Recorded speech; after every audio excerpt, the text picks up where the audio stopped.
Hello folks, and welcome to Dice Chatter.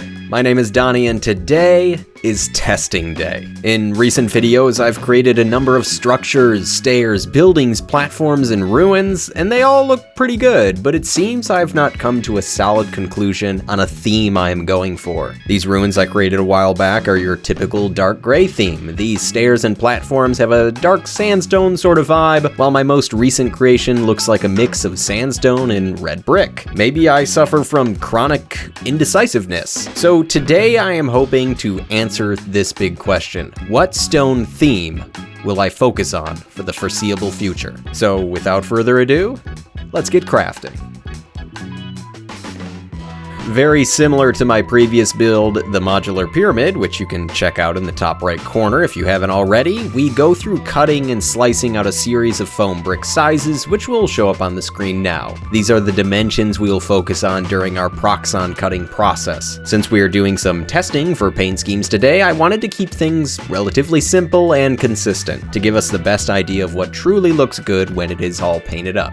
So while I slice and dice some foam, let's talk about the specifics we are going through today. I wanted to keep this creation simple because we are going to try out 5 different color schemes, which I will cover later in the video. I wanted to try my best here to go out of the norm and paint up a stone texture that is unusual but realistic. I am hoping with whatever theme I go for, it can help create a fantastical setting that can be implemented into future builds, inspire me to create odd and captivating terrain, while also at the same time speed up the painting process, because it will all fit a theme that I have already predetermined. On a side note, while I continue rambling on here about my thoughts for testing, make sure to texture the foam bricks we cut out on the proxon with the good old rock tumbler method. I still use this old ass coffee can that has been taped over numerous times so it just doesn't fall apart. And of course, each of these 5 color schemes will be represented separately. I had some black cardstock lying around, I cut it out to a workable size, and then start gluing down each individual brick. I do this in a wild and chaotic fashion, mainly because I like the look, and it really isn't too much additional work to try out something a little crazy. So while I'm gluing down bricks in the background, I wanted to mention one other thing. As good as your typical gray stone theme looks, it has been done numerous times by numerous creators. And this isn't about finding or coming up with a paint scheme that I believe is superior. To be honest, I think you can never go wrong with gray. It is about expanding our minds and our creative muscles and coming up with something fun and repeatable. And I feel like it is about time to break that mold.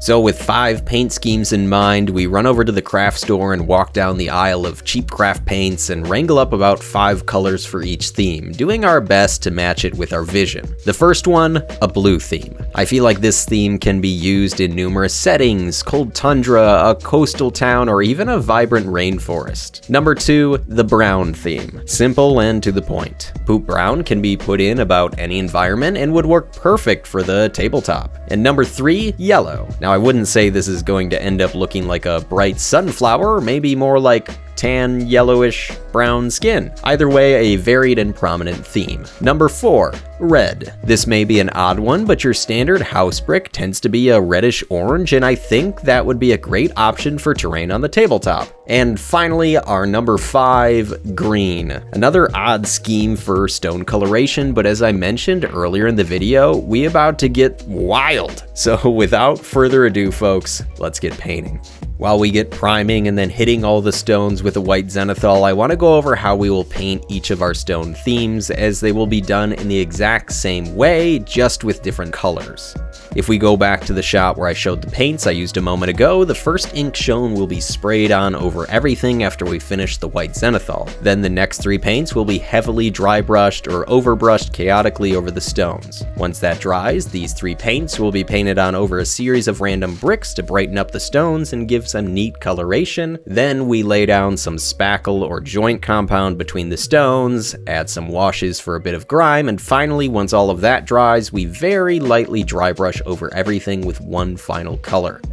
And I know, I get it, I just threw a lot at you, so to better show what I just chatted about, let's focus on the blue stone theme and show how it's done. So after the zenithal highlight of white, we come in with that sepia ink to muddy and darken things back down to a reasonable level. From here, we grab thunder blue, thicket, and teal, and begin to overbrush each paint over the stones. Go as heavy as you like here, stipple it all over place, but just try to focus on the actual stones and don't push too deep into the gaps that we left in between each stone. Then grab thicket and teal once again, as well as aquamarine, and start going around painting a handful of bricks with each color. Again, this will give a nice pop of vibrancy and make your stone texture just look that much more exciting. Now we grab the joint compound. With this spackle, we mix it up with a touch of water, and I spread it all over the bricks, making sure to get down and deep into the recesses. There is an optional thought process of adding some ink to our paint to the spackle itself. I happened to try this out off camera, and it looked like this, which was not exactly what I was going for. And also, make sure to wipe away any excess spackle with a paper towel. This will help keep that blue tone still vibrant and prominent.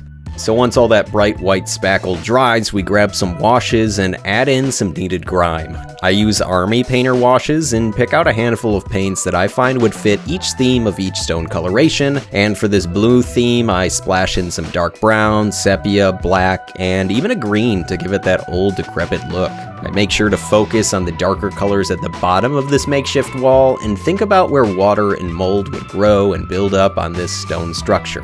Once all the washes and griming is dry and complete, we snag our final paint for this blue stone wall and lightly dry brush over everything. And I mean very light. Do not go overboard with this step. I try to only move the brush in one singular direction, and this is very important. This will boost that old stone look and really make your wall here look proper and ready for the tabletop. And with this final step out of the way, our 5 test schemes are finally complete.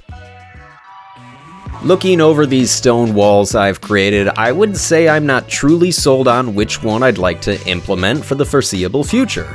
There are ones I definitely like more than others, but they all have some good qualities that I enjoy, and I could see each of these being an interesting option. So I need some help from you, the viewer. At the time of the release of this video, I have a poll on my community page on the channel. It lists out 4 of my 5 favorite themes. Sorry, Redstone, but you didn't make the cut. So please, take the time to vote on which one you like the best, and I'll be happy to take into account all of you wonderful people who have voiced your opinion. Also, while you're on the channel page, don't forget to subscribe if you haven't already, and feel free to leave a spicy comment below so I can giggle and respond back with some witty banter. Also, feel free to support my work financially on Patreon if you so choose, and join the Discord to join this fun-loving community. Until next time, folks, I want to thank you all for watching, and of course, happy gaming.